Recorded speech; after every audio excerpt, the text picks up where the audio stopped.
নারায়ণগঞ্জের গডফাদার শামীম ওসমান এবং তার সঙ্গী ভঙ্গি এবং তার ছেলে পেলে কি অবস্থা করেছে। নারায়ণগঞ্জটাকে লুটপাটের রাজত্ব তৈরি করেছিল তারা। বিভিন্ন জায়গা থেকে তারা চাঁদাবাজি করে আজকে সেই অর্থ সম্পদ নিয়ে তারা দেশের বাইরে তারা সুখের সংসার গড়ে তুলেছে। শেখ হাসিনা তিনি দেশের বাইরে পালিয়ে গেছেন, আমাদের নেত্রীকে পালিয়েছেন। আজকে দেখেন আমরা 5 তারিখের আগেও আমাদের বাসায় ছিলাম, এখনো আছি এবং মৃত্যুর আগ পর্যন্ত আমরা এই নারায়ণগঞ্জে বাস করব। কিন্তু আমরা কি দেখেছি বিগত 15 বছর একটি ফ্যাসিস্ট সরকারের অধীনে বাংলাদেশ পিছনে পড়ে গেছে। তারা কৃষকদের উন্নয়ন তো দূরের কথা, সারা বাংলাদেশের মানুষের ভোটের অধিকার কেড়ে নিয়েছে। আমি সাথী ও নেতৃবৃন্দ আপনারা জানেন শহীদ প্রেসিডেন্ট জিয়াউর রহমান বাংলাদেশে তার অবদান কি, স্বাধীনতার ঘোষক থেকে শুরু করে তিনি কৃষকদের জন্য তার অবদান ছিল অতুলনীয়। তিনি সারা বাংলাদেশে চেয়েছিলেন প্রত্যেকটি ঘরে এক একটি করে খামার করার জন্য এবং বাংলাদেশ যাতে খাদ্যে স্বয়ংসম্পূর্ণ থাকতে পারে। সংগ্রামী সাথী ও নেতৃবৃন্দ তিনি কি করেছেন আপনারা জানেন, তিনি কৃষকরা যাতে সেচের পানি পায়, কৃষকরা যাতে কৃষির বীজ ঠিক মতো সুলভ মূল্যে পায়, সেজন্য তিনি খাল কাটা কর্মসূচি থেকে শুরু করে সারা বাংলাদেশে তিনি 5000-এর বেশি খাল খনন করেছে তিনি। প্রিয় সংগ্রামী সাথী ও নেতৃবৃন্দ তার সহধর্মিণী 3বারের সফল প্রধানমন্ত্রী দেশনেত্রী বেগম খালেদা জিয়ার অবদান আপনারা ভুললে চলবে না। তিনি যখন ক্ষমতায় ছিলেন তিনি কৃষকদেরকে বিনামূল্যে তিনি এই সার দিয়েছেন এবং কৃষকদেরকে তিনি স্বল্প সুদে ঋণ দিয়েছিলেন। আপনারা এটা ভুলে চলবে না, আমাদেরকে এগুলো স্মরণ করতে হবে।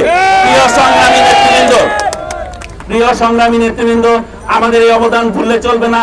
আমাদের তারই যোগ্য উত্তরসূরি জিয়াউর রহমানের যোগ্য উত্তরসূরি তারুণ্যের অহংকার তারেক রহমান, উনি বিভিন্ন জায়গায় দেশের বিভিন্ন জায়গায় যখন ছিলেন উনি বিভিন্ন জায়গায় নিমের গাছ লাগিয়েছেন, অসংখ্য গাছ তিনি রোপণ করেছেন বাংলাদেশের এই কৃষকদের উন্নয়নের জন্য।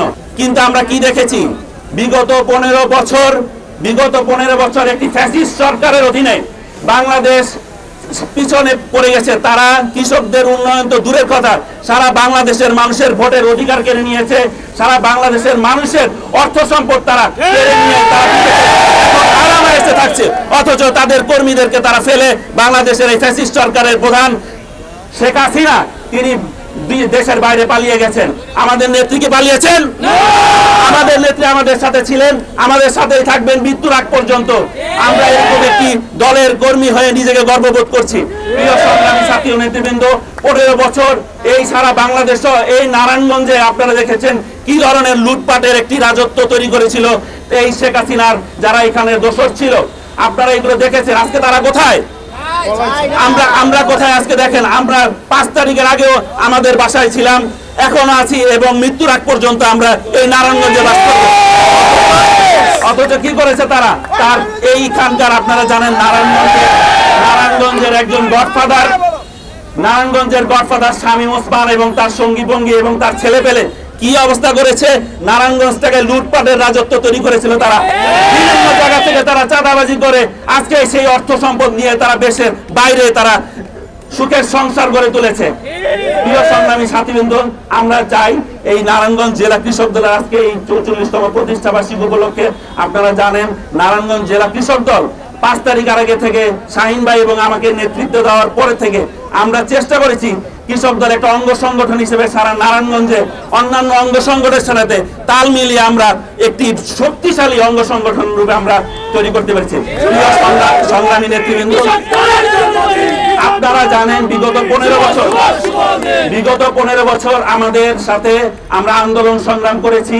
আমাদের অসংখ্য কৃষক দলের নেতৃবৃন্দ জেল কেটেছে এবং সারা বাংলাদেশে আমাদের প্রায় 15 থেকে 16 জন কৃষক নেতৃবৃন্দ আমাদের নিহত হয়েছে। প্রিয় সংগ্রামী নেতৃবৃন্দ আমরা কি দেখেছি আমাদের অসংখ্য কৃষক দলের ভাইয়েরা এই জেল খেটেছে, আমরা তাদের সহযোগিতা করেছি এবং আমরা তাদের পাশে থেকেছি। প্রিয় সংগ্রামী সাথী ও নেতৃবৃন্দ আমরা চাই কৃষক দল একটি নারায়ণগঞ্জে আরো শক্তিশালী সংগঠন রূপে আরো হবে, আমরা সেটা আশাবাদ ব্যক্ত করি। প্রিয় সংগ্রামী সাথীবৃন্দ আপনারা জানেন 15 বছর আমরা কৃষকদের সাথে আমরা সুসম্পর্ক করতে পারি নাই। আমরা আন্দোলন সংগ্রাম করে আমাদের রাজপথে কাটিয়েছি, বিভিন্ন জায়গায় পালিয়ে বেরিয়েছি, আমাদেরকে ডিবি দিয়ে অত্যাচার করেছে, পুলিশ দিয়ে হয়রানি করেছে, আমরা বাসায় থাকতে পারি নাই। এর জন্য কৃষকদের সাথে আমাদের তেমন একটা সুসম্পর্ক গড়ে ওঠে নাই। তারুণ্যের অহংকার দেশ নায়ক জনাব তারেক রহমান আমাদেরকে দায়িত্ব দিয়েছেন কৃষকদের সাথে মিলেমিশে একাকার হয়ে কাজ করার জন্য। তিনি সারা বাংলাদেশে প্রত্যেকটি ইউনিয়নে কৃষক সমাবেশ করার নির্দেশ দিয়েছেন কৃষক দলকে। আমরা কিছুদিনের মধ্যেই প্রত্যেকটি ইউনিয়ন আমরা কৃষক সমাবেশ করব এবং কৃষকদের দ্বার গড়ায় গিয়ে তাদের কি কি সমস্যা আছে সেগুলো আমরা জানবো এবং তাদের সমস্যা সমাধান করব।